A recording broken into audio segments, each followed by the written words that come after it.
Saudara, perlombaan Muna Cup Race 1 tahun 2026 di sirkuit Tugu Jati, Kota Raha, Kabupaten Muna, Sulawesi Tenggara berakhir petaka. Dua pebalap bersenggolan hingga kehilangan kendali.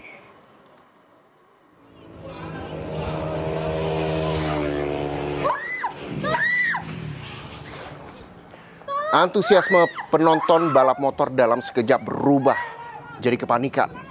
Pebalap motor yang hilang kendali menabrak penonton dan petugas di tepi lintasan.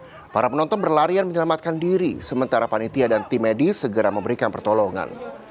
7 orang terluka akibat insiden ini dan langsung dibawa ke rumah sakit untuk menjalani perawatan. Sementara panitia lomba langsung menghentikan balapan tersebut dan melakukan evaluasi.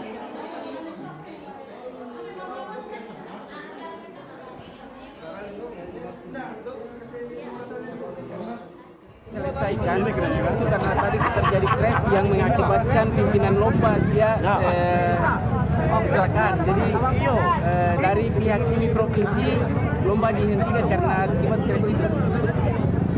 Mungkin demikian. Terima kasih.